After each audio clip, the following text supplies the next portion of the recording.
अध्यक्ष जी, मंडल आयोग की सिफारिशें इस सदन ने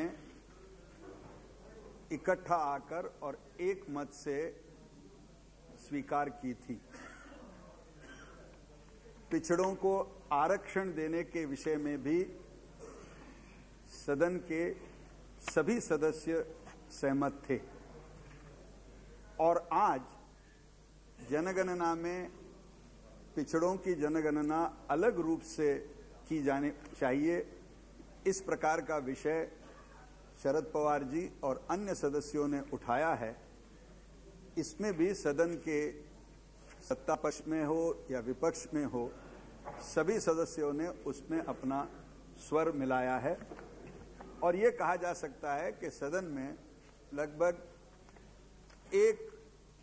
मत से ये मांग हुई है कि जनगणना में पिछड़ों की अलग से गणना की जाए, जिसके आधार पर हमें समझ आए कि उनकी स्थिति क्या है, संख्या क्या है। अध्यक्ष जी,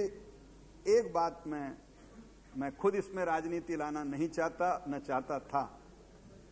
लेकिन कुछ सदस्यों ने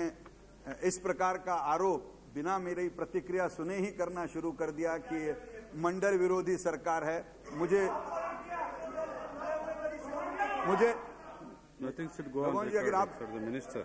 अध्यक्ष जी, मुझे कारण का पता नहीं है, लेकिन ये सरकार तो छोड़ दीजिए, भारत सरकार का भी जन्म होने से पहले ही जाति के आधार पर जनगणना 1931 में बंद हुई थी। ये कोई 2001 में इस सरकार ने कोई बंद करने का फैसला नहीं किया है, ये 1931 में हुई थी। उसके बाद जो सरकारें आई और खासकर जिस सरकार ने मंडल सिफारिश लागू की, जो सरकार हमारे समर्थन से चल रही थी, उसके बाद भी जो जनगणना हुई उसमें भी जाति न्याय गिना नहीं गया। और इसलिए मुझे लगता है कि इसमें राजनीति कृपया अगर हम न लाएं तो अच्छा है। मैं सरकार की ओर से इतना ही कह सकता हूं कि 9 फरवरी को जनगणना शुरू हो रही है,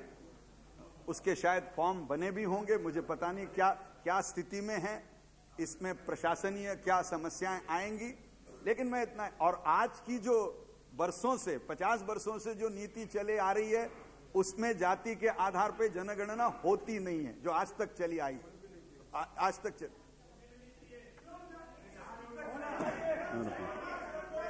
भैया आप मेरे को पूरा बोलने दीजिए ना। हाँ, शेड्यूल कास्ट शेड्यूल ट्राइब का है, हम जानते हैं, उसके कारण जानते हैं। मैं इतना ही आज कह सकता हूं कि इस क्षण को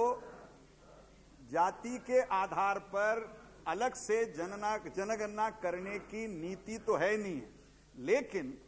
इस निर्णय की सदन की जब इतनी बड़ी मांग है तो इस नीति की सरकार फिर एक बार पुनर्समीक्षा करके ये देख लेगी कि इसमें क्या संभव है। श्री अब्दुल रशीद